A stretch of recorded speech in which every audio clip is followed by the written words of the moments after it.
Thank you for everyone attending, including our guests. As was said, we have been convening here in Jyväskylä for the last 2 days or so for the Aino and Alvar Aalto Design Colloquium on the topic of design and peace. And this is not really a reporting out or a presentation, but more of a continuation of the conversation. And especially for all of you attending who have not been at the colloquium, you will, most of the participants in the room are from the colloquium, so we may continue the conversation freely. We just remember that, please, that I will give you the microphone so that it's heard on the... For my part, it's been a very exciting 2 days. It's also been a fragile environment, very safe, but a very exploratory topic. I think design is a very big word, and so is peace. And then you put them together and you have an even bigger topic, which is sometimes a bit difficult to approach. But we had a very diverse and respectful conversation, which in the end clustered around 3 themes. And we'd like to share some of that thinking with you. The outcomes of this colloquium will include a publication of some form, potentially some type of exhibit. We don't know yet, and we're not committing at the time. But the themes that emerged were threefold, and we will start a conversation around those. The first was spaces for peace, and in particular looking at the spaces and the design of environments, including objects, for peace mediation, so where peace negotiations are held. So this was perhaps the most narrow and practical engagement, and we will discuss with that. We have in the panel, everyone can talk about all the topics, but in that group we in particular have Itonde Kakoma here from Crisis Management Initiative, the non-governmental organization started by my father Martti Ahtisaari, and Heini Lehtinen, who's from her own agency, Raven and Wood, specializing in spatial health and design. We also have Garðar Eyjolfsson from Iceland with us, who will be starting on the second topic, which was rituals. Rituals and symbols of peace, more broadly in looking at the preventive aspects of peace. And then we have Ahmad Humed and Matilda Krzyzewski, sorry, please say it. Krzyzewski, curator, and Ahmad, a design entrepreneur from Amman, Jordan. And talking about the last, which was the most ambitious. It was the futures of peace, or the future of peace, the utopias and dreams, and how designers might articulate alternate realities. So we will now have a free-ranging discussion on these, and I'd maybe ask Itonde to start on the topic of spaces for peace and the kind of reflections we had. And with just passing the mic, everyone can comment freely at any time. So. Thank you, Marco. It's rare for me, as a practitioner of peacemaking, to have a day or so or more to reflect deeply with design experts and practitioners on such a subject matter. And I would start off by saying that it seems there has been an interest on at least 2 facets of the notion of peace, what in the field of peace studies is described as positive peace and negative peace. And by negative peace, it is the absence of war, the absence of violent, mediated intervention or solution that brings about that post-conflict setting, versus this notion of positive peace, which perhaps some of the categorizations you described point towards, were in which the envisioning exercises of a post-conflict setting somehow are embodied or lived through reconciliation processes. With respect to spaces or venues for peace, at minimum, from my humble perspective, this is rooted in not only the determination of suitable qualities for what makes conflicting parties, comfortable in convening. And the question of what makes for a suitable venue can be addressed at least in terms of geographical location, the very country in which, or city in which parties may convene, but also the structure and environment in which those parties may seek to work out a more peaceful solution to a violent situation, both from a preventative or the ending of an ongoing one. And in this respect, while there is no essential form, I would argue, we could perhaps point to certain attributes that make for a more attractive or enabling environment for dialogue. One anecdote, if my time still permits, that I've encountered in my humble career is the way in which the physical space interacts with the natural environment, and how the ability for individuals to feel free in their movements to make decisions at times enables, perhaps, a more constructive environment or space for dialogue. I say this based on experience, whereby in an official setting of a given crisis, I observed certain conflict parties who were having talks convened by an official body in a kind of standard hotel, but in the midst of a rather busy urban center. And as soon as they walked out of the room for peace talks, they were bombarded by all sorts of pressures, be they cameras, journalists, other envoys, etc. And it didn't give one a sense of safety to express one's ideas fully in a way that you wouldn't then have to speak to another constituency immediately. But also, it didn't give any space for breathing.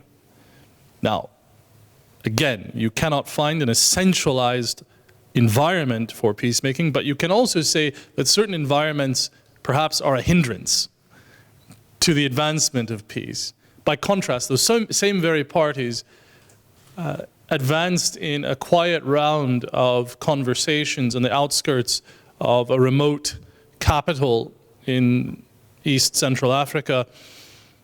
And what I observed was that the physical environment, the architectural structures, the design of this space, and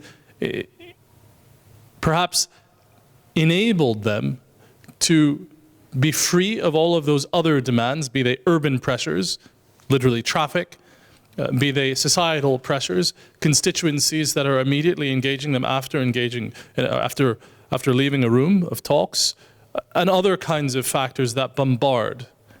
In this setting, the outskirts of a regional capital, what I observed was these very individuals who were literally at war with one another, sitting together, having breakfast, walking together in an open plain, ultimately taking advantage of the natural environment despite having formal rooms, and working out solutions under trees.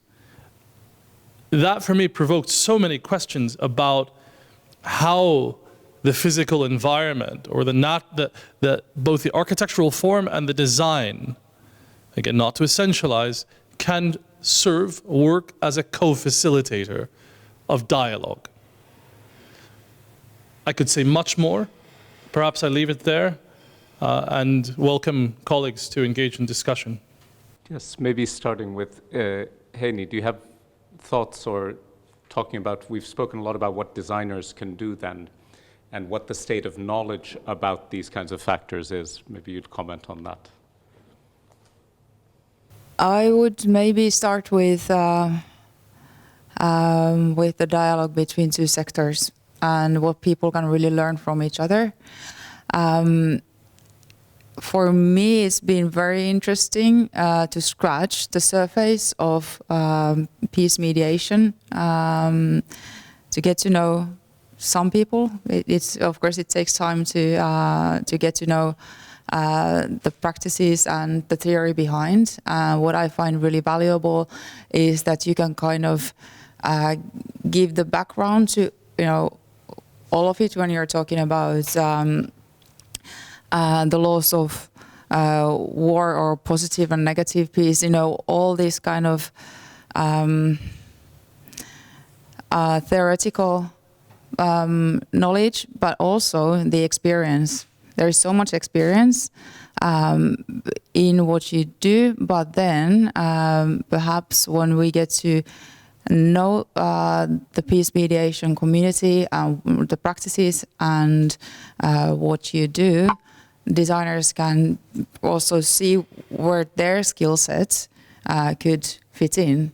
If whether it's spatial design or whether it's service design, or it can also be something else. But the dialogue is the first, listening is the first step we can take, I think.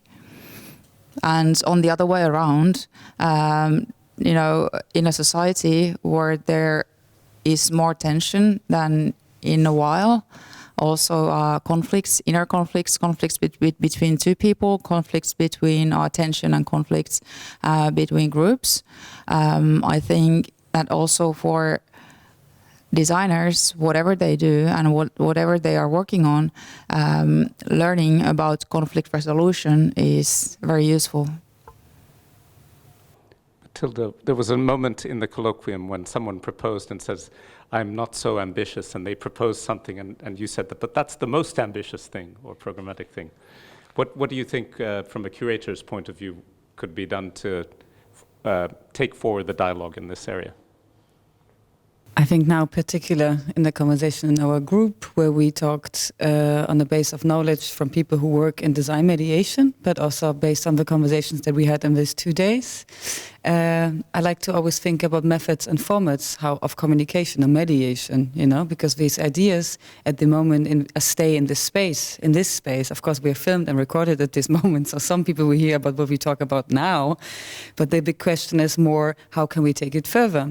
So the suggestion that we had as a group was, on one hand, maybe to look at spaces where these kind of mediations took place that were successful, that however defined architecturally or aesthetically, is how much is beauty involved, what are the parameters that these spaces actually have, and maybe as a photographic kind of survey, maybe as a coffee table book. I mean, it sounds very shallow when you hear it, coffee table book, but at the end, this is a medium that kind of reaches different people, an audience that can actually understand what the space is about without being involved in the theory of it.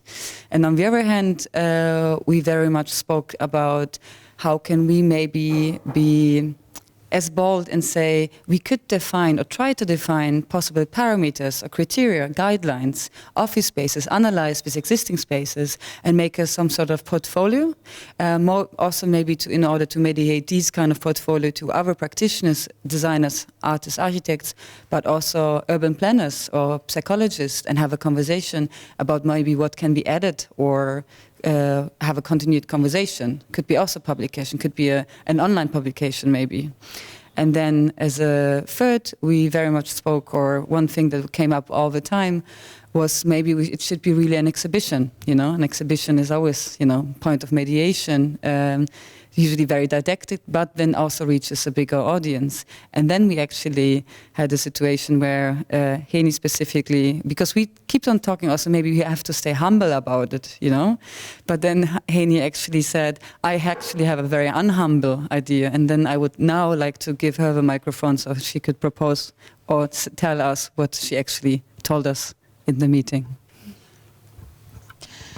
No, we've been, of course, there are different contexts for continuing the conversation, different spaces for exhibition, different situations to take these conversations into.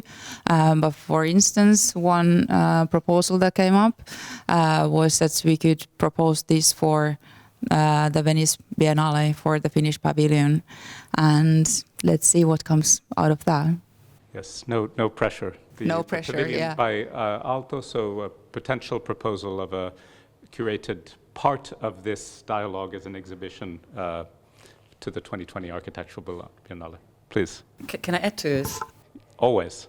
I find it even particularly interesting because we've been also speaking about how can this conversation continue, I mean, and also based on what I do professionally, like always thinking about methods and contexts, how conversations within the disciplines can continue.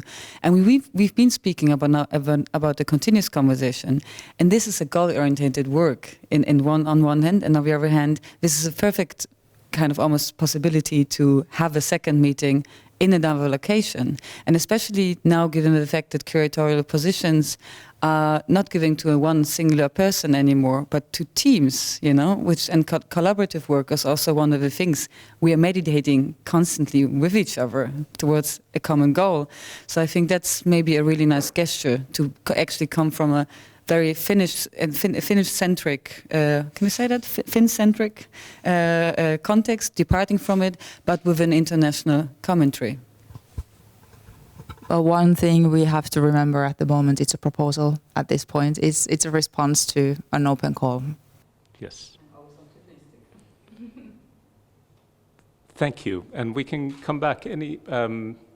As I said, please raise your hand or clap or indicate if you'd like to make a comment. The second theme involved the rituals and symbols of peace. Garda, if you could say a bit about that and then open up the... Thank you. To give you a bit of context, I think actually the ritualistic or rituals, it's really speaking to the first part about space, definitely, but maybe more specifically about, I think the idea came about that we are kind of maybe it's time to kind of question the ritualistic behavior, especially in relation to peace. So like kind of ask the question of like where or can we kind of locate the ritualistic kind of, where are the rituals of everyday peace today? And kind of thought it was kind of an interesting idea to kind of map out or archive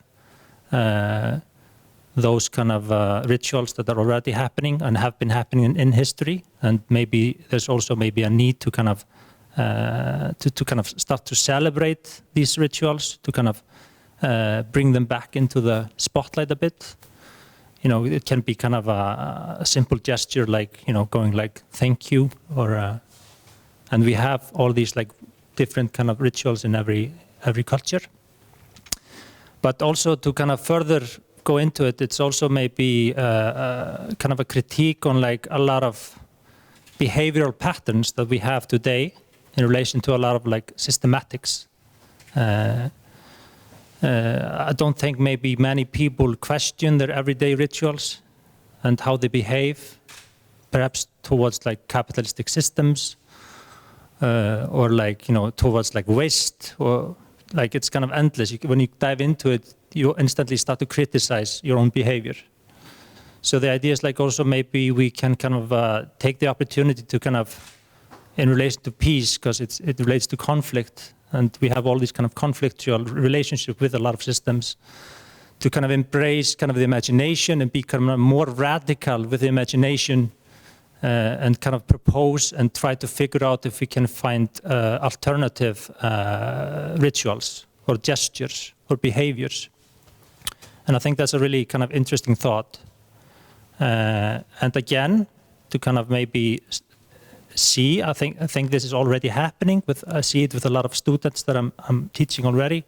That they are really kind of fascinated by this, and they are trying to kind of manifest kind of new behavioral patterns and new relationships with each other, the society, but also the environment.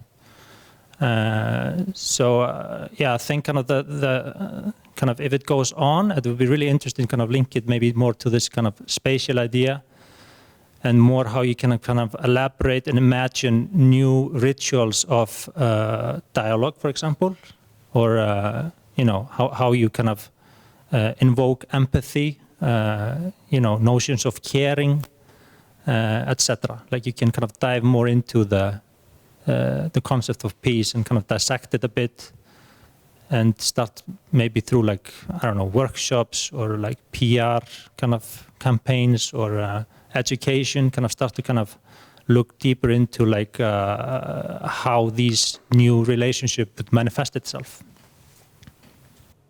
Thank you. There's one somewhat new ritual, which maybe Tonde, if you could say a little bit, the Ahtisaari days, where schools from amongst their student bodies reflect on peace and facilitation. Can you say a bit about that? I'd be able to, and you can speak quite eloquently also on the subject. Maybe before doing so, though, given the location where we are in the Alvar Aalto Museum, I'm really interested in how certain sensibilities in a Finnish and more broadly Nordic sensibility in design and architecture relate to sensibilities of the same with respect to peace mediation. And here, again, not to essentialize, but there are a couple characteristics that are worth noting. Firstly, the kind of pragmatism and utilitarianism, if you will, of design that emerges from this kind of school of thought. The pleasure involved therein, so we can get into beauty perhaps, but also the way in which light facilitates encounter and just sight lines. And whether any of these have something to do with a sensibility in peace mediation, I'm not sure, but I see some continuity, particularly with respect to the unimposing way in which structures relate to the natural environment. So too, the unimposing way in which perhaps certain interventions enable parties themselves who are at odds to work out their own solutions. With respect to the Ahtisaari days, I think this is a particular aspect of CMI's work, which is focused on the next generation, if you will, of students who have been identified by their own peers as resembling the qualities of a mediator. And that individual elected, if you will, by his or her peers is then celebrated through an award given by one of Finland's own sons and Nobel Peace Prize laureate, former president of this country, in recognition of that peer way of determining who makes or who bears those qualities of a good mediator. There was also a discussion of some of the symbols and visuals, if you like, of peace in your group. Did you always tied to rituals? But any thought or comments on that? Yeah, I think we at first we got quite excited by the idea of symbols. I mean, if you look into history, this has been quite prominent, like with the peace sign and this sign, you know, the we sign. But we kind of discussed it a bit, and I think it's difficult to kind of jump into that straight away. And we got, I think, more kind of, when we were discussing it, more interested in like more the kind of the everyday ritualistic, you know, it kind of starts there, you know, and I think maybe the symbolic stuff kind of follows, you know. So more through gestures, you're like thinking about relations, yeah, and the ritual itself, I think, is more promising. Can I add something? Please. Yeah, so I was part of the group of the discussion. Oh yeah, hi, Timo, Ramu, hello, concept designer, writer from Finland. So yeah, I was part of the group. We were discussing about the symbols, and the thing that when first the idea was that can we create a new symbol, but it's impossible to create a new symbol if we don't have meaning, and symbols to have power need to have meaning behind them, and then they become very powerful symbols. And so that's why we ended up in this ritual aspect of things, that rituals create a sense of meaning, and then you are ready for a piece, and then from that a symbol, strong symbol can come. So I think time for the symbol comes when we find the meaning, right?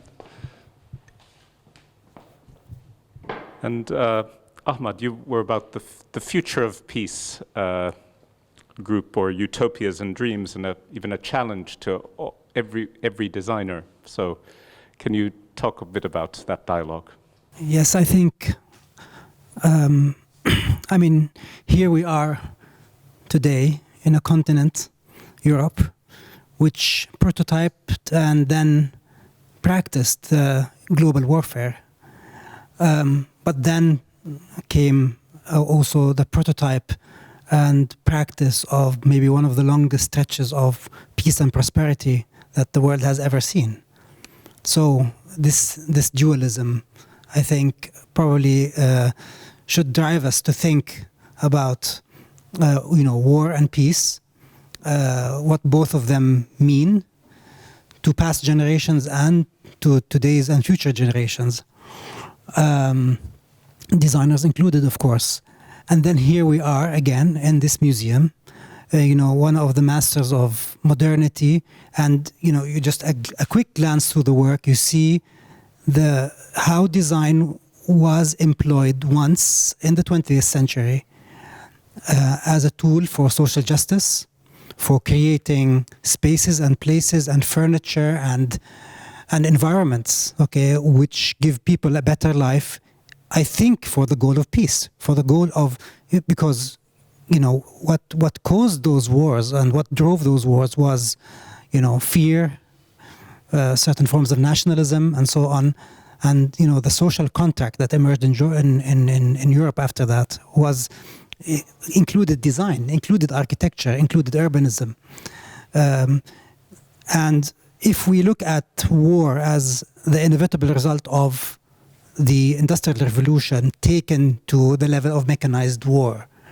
Today when we look at the digital revolution and, what could be the possible outcome of a digitalized war, that because today, just if we take just fake news as one example, this is a form of warfare.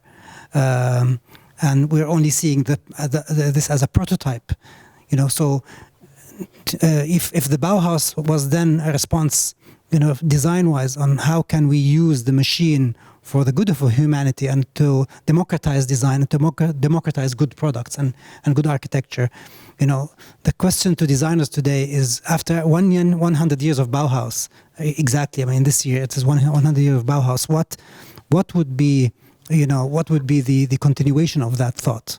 So in the group, we said that can we challenge every designer in the world to become a peacemaker, and at every touch point, and at every level of practice, within their own practices maybe, but also with their clients, because I think designers cannot abdicate their role as important mediators. Design is all about mediation of different conflicting needs of economy, ecology, and ergonomics, and so on. So there is something optimistic and mediation oriented in design in itself. But how can this be taken more seriously by designers globally? So we'd like to invite designers to take like an oath of peacefulness in their practice, on one hand. And then, of course, we have to think about everything from urban environments to digital environments to the ecological environment that we live in.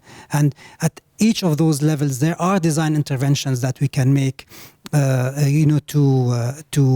to reduce conflict, to reduce friction, and to ultimately keep the peace. And this maybe goes more towards the preventative kind of action that we can take, and back to just to the environment where a big part and an important part of our life is playing out, which is the digital environment.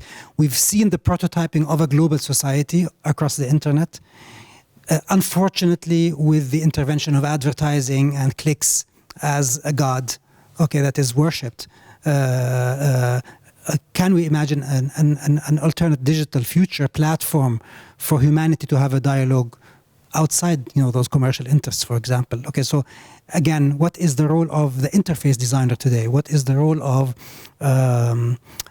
any creator of communication on those platforms to kind of bring about this global conversation away from maybe the forms of commercialism, which favor clicks over anything else, and thus favor the most inflammatory kind of media. So these are, I think designers can't abdicate their role, and we'd like them to take that oath. We still didn't invent exactly what symbol they should make with their hand when they take the oath, but we leave that to the other group. Can I ask a direct question to him? The idea of an oath is brilliant, but what is the consequence of breaking that oath? Sorry? What is the consequence if I, as a designer, would break the oath? Okay. I don't know if I have an answer to that, but today design is one of those disciplines. Unlike doctors and maybe engineers, there is a big movement in the world now that you don't need to go to university to be a designer, really. Okay, and in a way, everybody is becoming a designer through the spread of free tools that enable everybody to do. So basically, we're talking about, and by the way, open source in design also came out as another point. Probably learning also from the Nordic experience in inventing Linux and so on.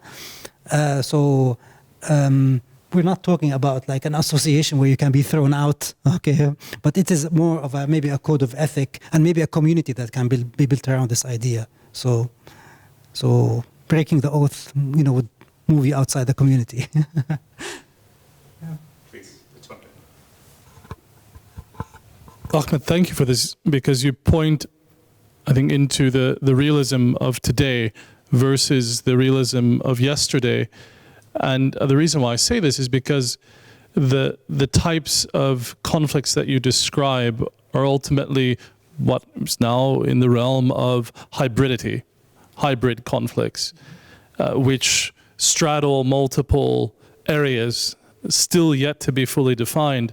And I think what you also point towards is the importance of interdisciplinary thinking beyond the design world, also into the legal fields and other kinds of fields, because we're living in a current and future period in which many assumed norms are questioned, if not unraveling altogether. And that's where I think your ideas about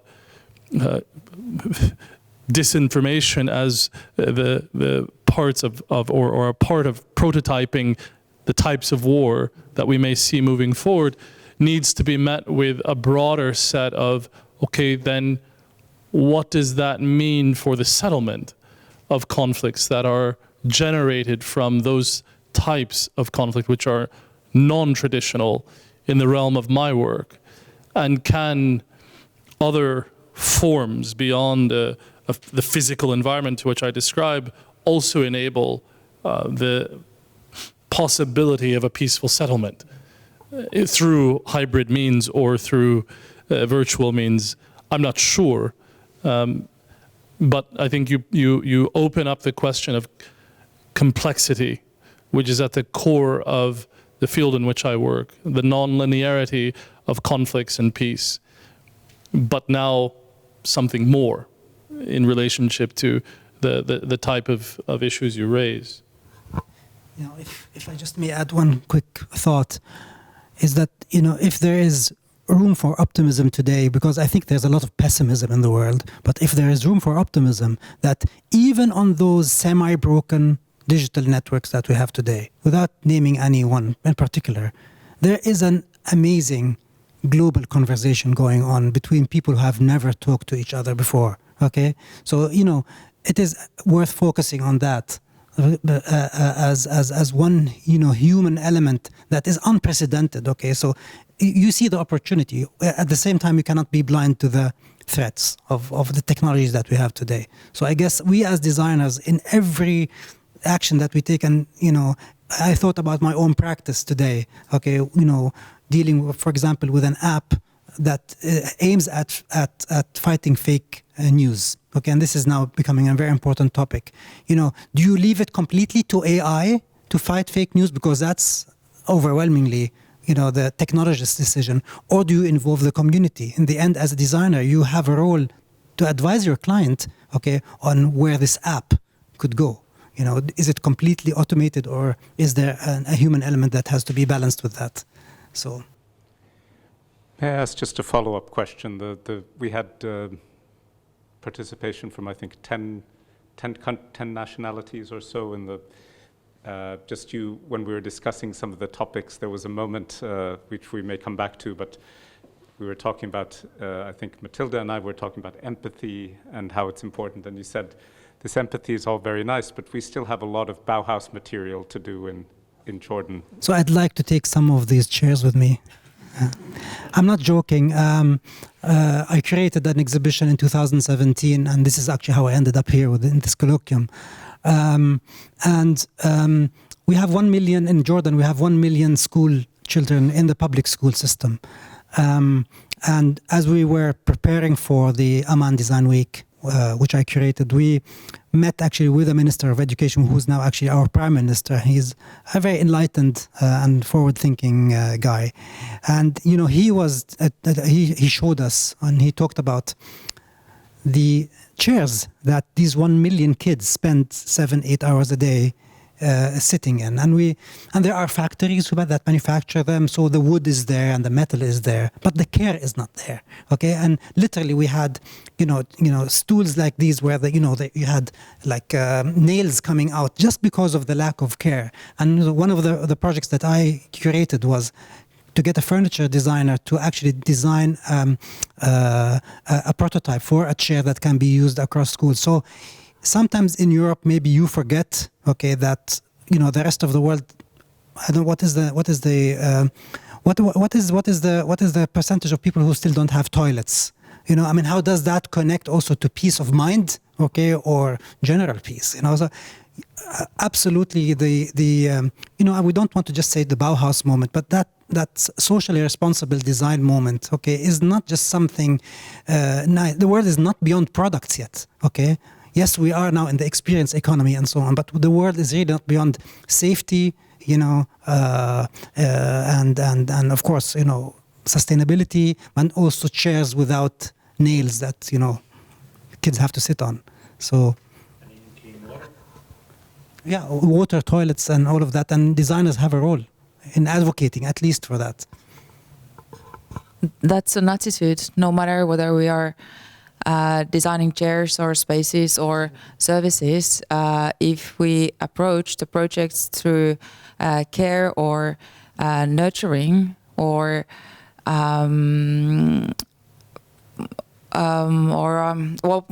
we can say care. You use the word care. Yeah. Then, you know, that can be applied to anything that we do. Absolutely. On many levels. Yes. There was a thread in the conversation, and this is the last topic I wanted to discuss. We ended up making parallels between peace and then ecology and ecological living with nature. It was particularly in your track and some of the. If we could talk about that, and that will perhaps bridge into the next video, which is here. Yeah, I mean, I think the basic, maybe I wouldn't say problematic, but through this couple of days, I mean, peace is obviously a very, very complex thing. And that's why I like to think more about conflicts, but that also relates to a lot of different things, like between people and also ecology. But that to come again to this kind of idea of this radical imaginary is that it's, I think it's just kind of very needed to kind of experiment more, both with our own ethics and our own ideas about normality, to kind of push the boundaries of like our relationship, especially with nature and ecology, because obviously, based on the stuff we're going to see now, the broken nature is that our relationship with nature and ecology has come to a certain standpoint, I would say. So I think there's a dire need to explore and really open up other possibilities in relation to our relations with ecology. Just to complement this, a central question that is asked. It's a real privilege to be able to talk to you and to talk with you about what design. She's taking over. Contribute. I had a slight voice change, but I've come back. A central question that's asked in the making of peace or the prevention thereof is on sustainability. And I think this term directly relates to your question around the relationship between peace, conflict, and ecology when we speak of sustainable types of development.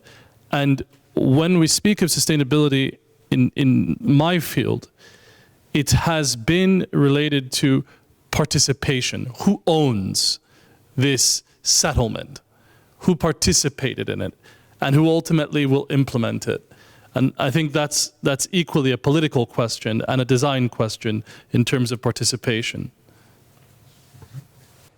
Thank you. And we will now see one of the participants virtually in this colloquium was Paola Antonelli from MoMA in New York City. And she recorded some comments. She was virtually over video as parts of the colloquium. And for today, she recorded some comments introducing some of her own curatorial work, including Broken Nature at the Milan Triennale currently. You will see some references to some of the topics we discussed, including empathy. And she knew that we had discussed, well, is empathy and the kind of commentary that Ahmad said. So she is reacting to those, but she asked us to say that she is all for empathy and love too in the design world. So this video has already been seen by some of us. I encourage you to stay for it. Maybe, I don't know if Karna, you have seen it, so can you say just a few words about it? I put you on the spot as an introduction, having seen it. I've seen the exhibition that Paola Antonelli curated and is talking about on the video, which is Broken Nature, which is a very, very thorough, very encyclopedic exploration of things that are very much unknown to us and exciting and current topics in the field of design and society in many ways. And Paola Antonelli, as Marco said, is the chief curator of MoMA Museum in New York, and took a leave of absence from New York to do this massive work for the Triennale in Milano this spring that's just opened. And yeah, it was fascinating to have her commentary for us, sort of from distance and coming from the point of view of doing that massive work and opening up some of her thoughts to us. But I think it's better that we listen to her and hear her thoughts directly from her. Thank you very much. And on this note, I just wanted to thank, first of all, the participants for going on this exploratory journey, and also for the panelists for trying to summarize a conversation that is only beginning, which is not always easy. So thank you very much, and for doing such a great job. To all the participants, to the Aalto Foundation, to the city of Jyväskylä for being at the, as someone was talking at the seminar said, but I'm not sure this was yet at the finish line, and I said we just crossed the start line. So on design and peace. And we'll just have a 1-2 minute break as we clear from out front, and then over to Paola Antonelli.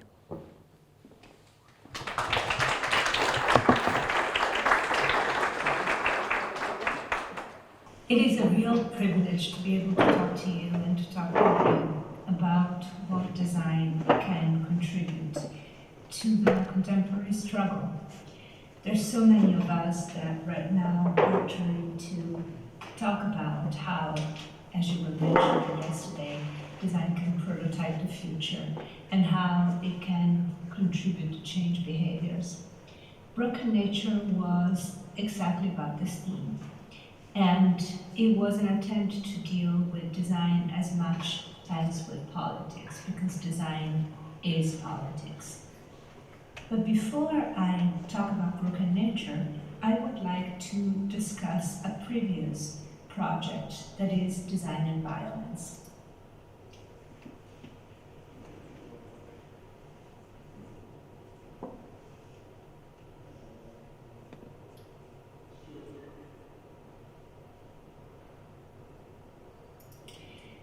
Design and Violence is a project, a curatorial project, one could say, that existed online for about a year and a half between 2015 and 2016.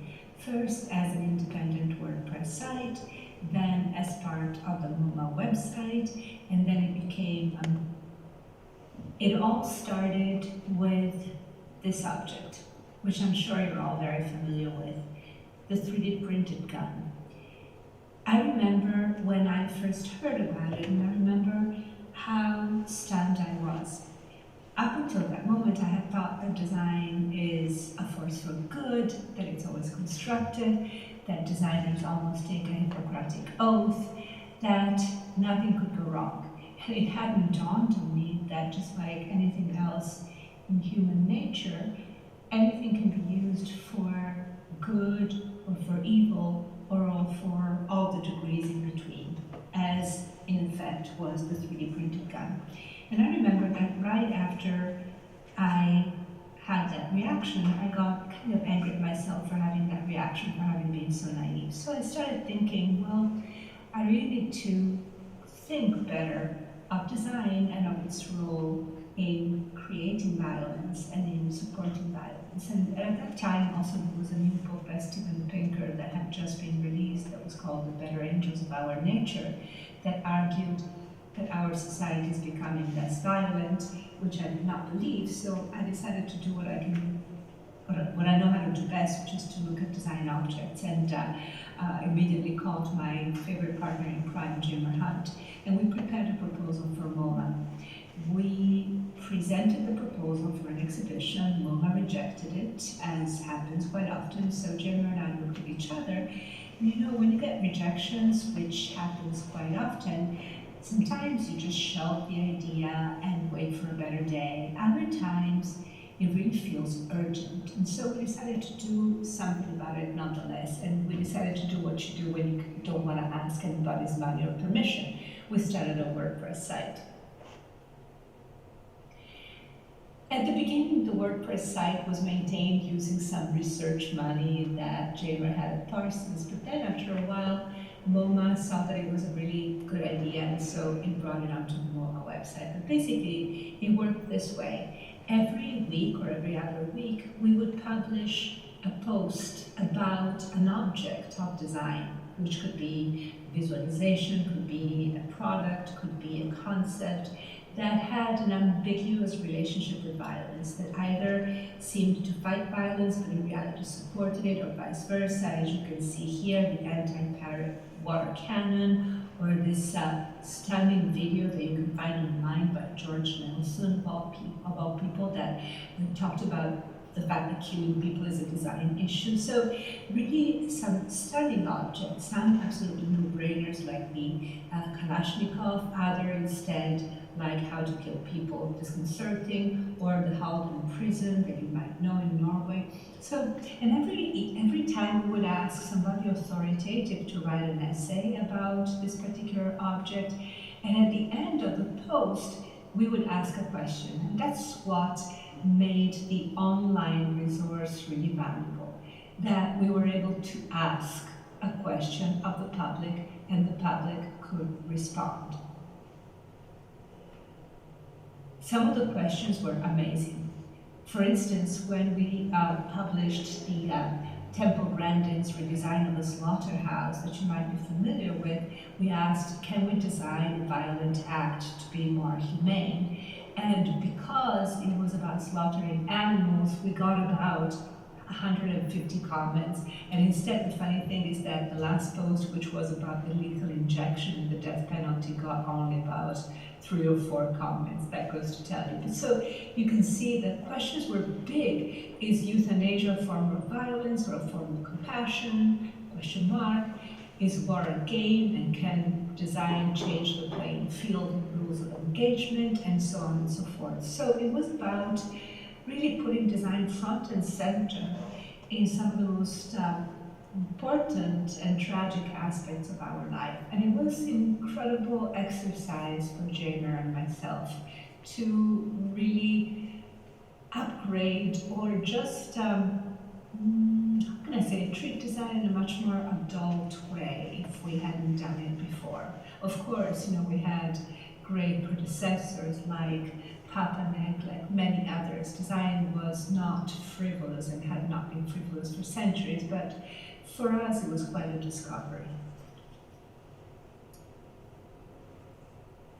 And now, Broken Nature. Broken Nature, Life Design and Violence was a proposal to MoMA first in 2013, followed by a rejection, followed by a wait and see, other exhibitions, other projects, other rejections too, of course. And then what happened is that about 2 years ago, a year and a half ago, the director of the Triennale offered me to take care of the 22nd edition of the Triennale. And I was very excited, and I immediately proposed Broken Nature, and they accepted it. And then MoMA let me do it. From one point to the other, we are at the Triennale that is on display right now. The idea behind Broken Nature has evolved from the beginning.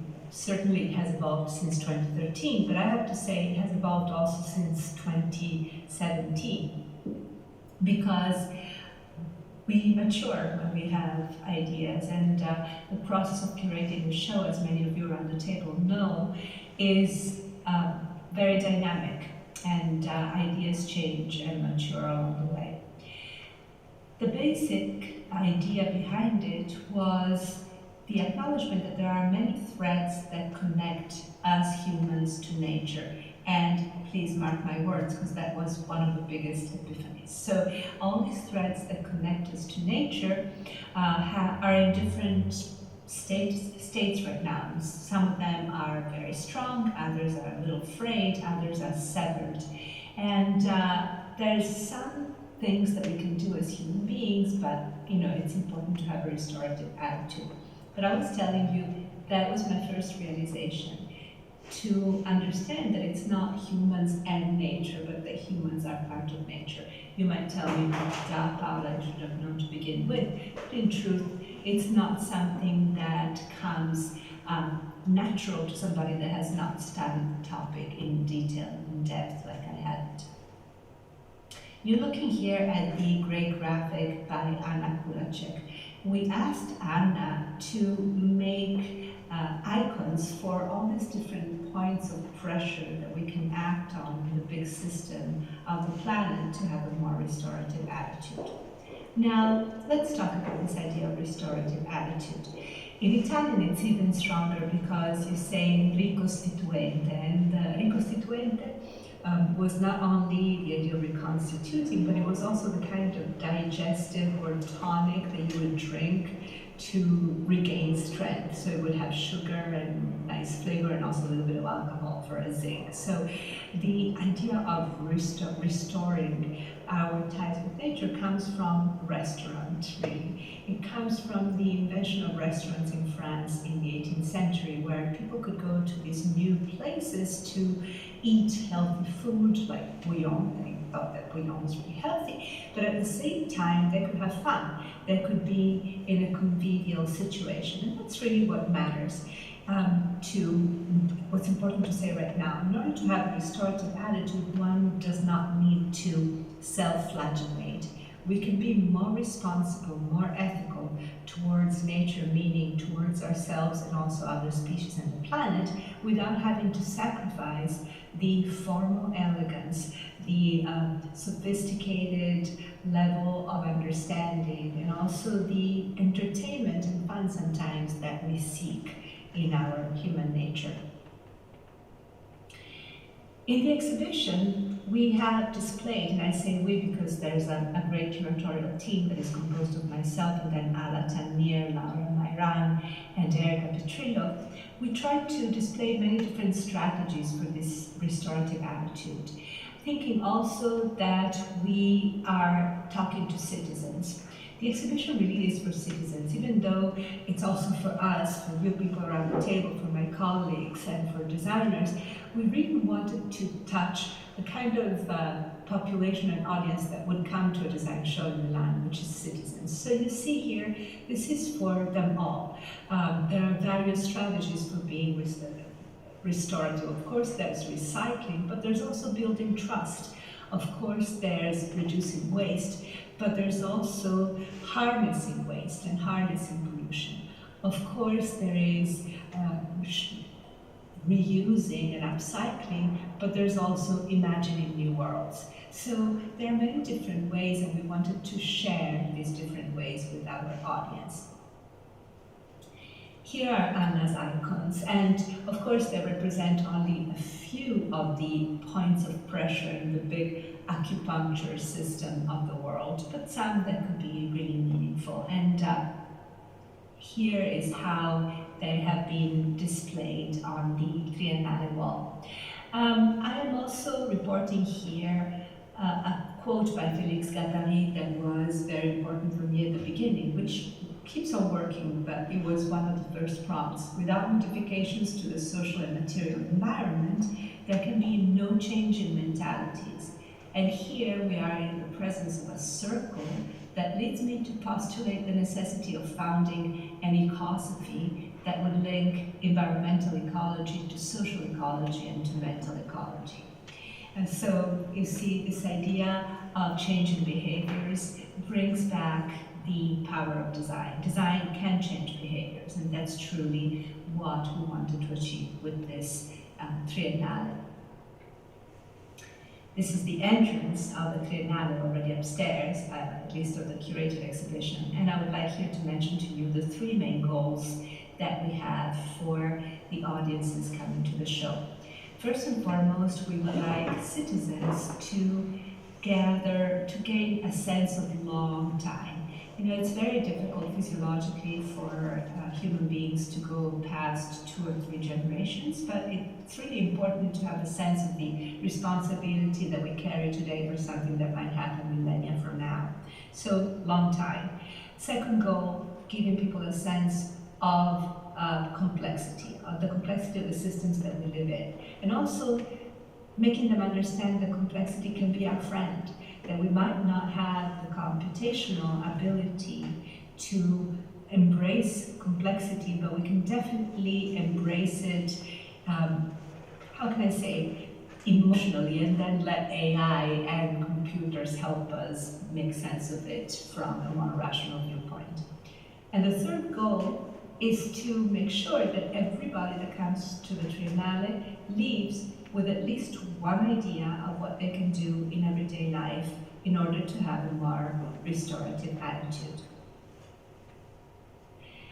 The exhibition starts at the very large scale, at the cosmic scale, giving people a sense of the big changes that have happened in the world, using in particular the images of change that NASA has published as a website. I urge you all to go and see them if you haven't done already, because they're quite breathtaking. And by doing so, also with the first commission by Giorgia Lupinacqua that shows big changes in humankind's events connected to planetary and cosmic events. And I would like now to show in particular the examples in Broken Nature that deal with the topic that we're discussing here, with peace and with conflict. The first one that I would like to mention is exquisitely about conflict, and it's one of the 4 commissions. The other 3 are Giorgia Lupinacqua, and you will see Neri Oxman, and then last but not least, Forma Fantasma. But so Sigil here is a collective of architects and illustrators and artists that are based in Beirut and New York. They always make projects that are about the Syrian conflict and the plight of the Syrian people. And they usually get the money of the commission with which they make an installation, say in Milan or in Venice, wherever the Triennale or Biennale is. And then they have a parallel installation in Syria. In this particular case, I urge you, if you have time, to go to the brokennature.org website. There's a really nice video that explains the whole project, but they decided to focus on birds, because birds are very important in Syrian mythology. And the installation that you see here in Milano is made of a scarecrow that in Arabic actually is the god of rain, and then a beautiful book. The scarecrow is installed in this great spiral staircase that is in the Triennale, there's a book, and the earth that you see there is 80% Italian earth and 20% comes from the Golan Heights. And then in the Golan Heights is a little birdhouse that reproduces perfectly that particular part of the Triennale, plus there is an apple orchard, plus a cultural center. To make a long story short, it's a way to connect two worlds that are otherwise really disconnected, no matter what we read on newspapers, to try and really make people feel the conflict and how design can create a bridge that is not going to lead to peace right away, but at least is going to lead to dialogue. Neri Oxman's commission also has to deal with peace, and it has to deal with maybe also healing some wounds that exist on Earth. She, as you know well, is always working on new materials and new ways to fuse natural behaviors and elements and biological processes with instead 3D printing and computational design. In this case, she proposes to use melanin at an architectural scale. Now, melanin, as you know very well, is a pigment that is fundamental to our survival because it protects us from the UV rays of the sun, but also it's a pigment that is at the basis of so much injustice and so many conflicts. And of course, melanin at an architectural scale could help save energy by making a facade of a building darker when the sun is too high, so it would have this kind of biological skin function. But if you think about it, on the Table Mountain of Cape Town, in a monument dedicated to Mandela, it becomes almost like a wailing wall that focuses on skin color as the focus of atonement and of reflection.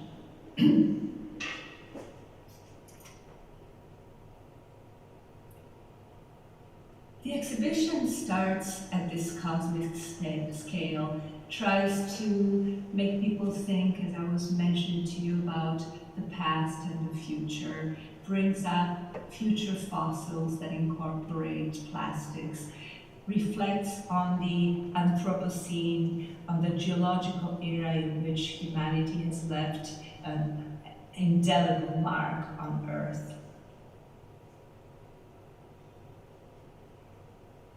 It talks about disappearance with works that resuscitate and bring back to life the scent of extinct flowers, or that talk about the collision of stars far away and the sounds that these stars can break.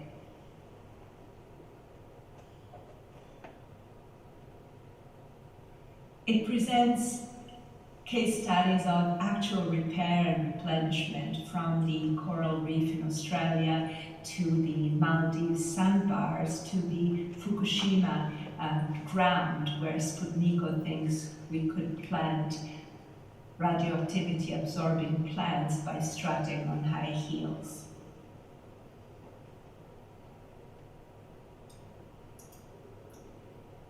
As I mentioned, however, it was very important for us to give people a sense of what they can do in everyday life and how they can imagine quotidian routines in the future and in the present.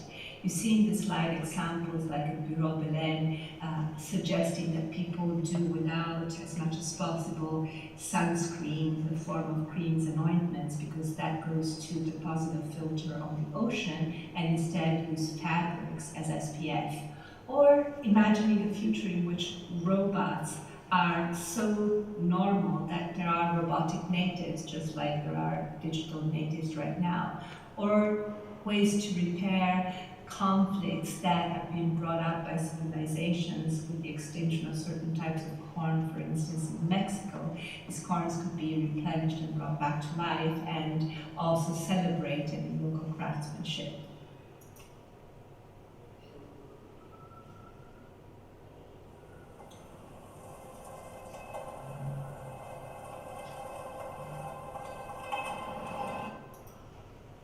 I had to stop it for a moment because even though the music is fantastic, it could it would completely drown my voice. This is another project by Neri Oxman and mediated by our lab. It's about trying to find a way to collaborate with nature. Now, when we talk about design for peace, we're talking about the kind of peace that comes after war, perhaps, or at least I heard it addressed that way yesterday. But there are other forms of peace that are about working together, about collaboration. Maybe it's stretching it a little too much, but I've always loved this project because it's about working with nature, trying to find a common ground in order to build together in a way that is copacetic, that is actually working well for both sides.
I was mentioning to you our desire to bring people closer to complexity. Now here I'm showing you only a few of the projects in the exhibition. Of course, as usual, I'm not able to edit myself, so there's too much stuff. Maybe there's a ticket that actually works for 2 days, so people can come back.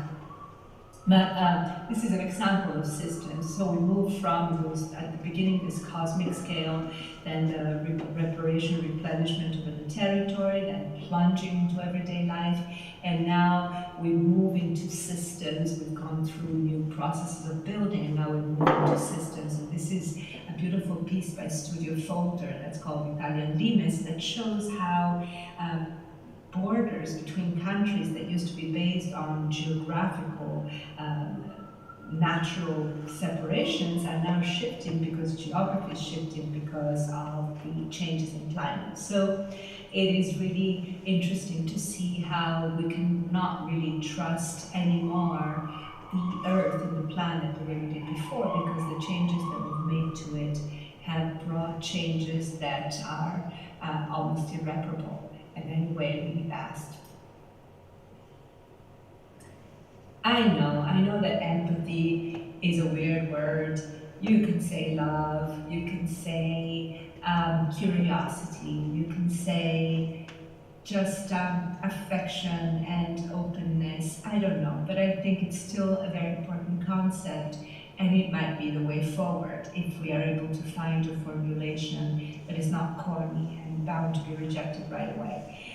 Empathy goes in so many different ways. Lately in design and architecture, we've seen a lot of interest given to the microbiome, and it's never soon enough because it's such an important part of our environment and a part that we have neglected because it's invisible. So part of the exhibition is Moya Simone, and a manga that I really love, in which there's a boy that can see and can speak to microbes and bacteria.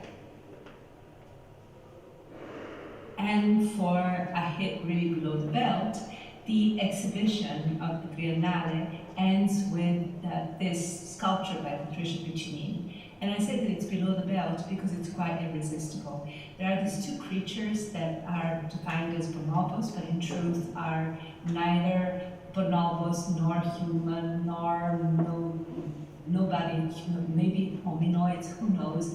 They are beyond species and beyond age, and the love they express is irresistible.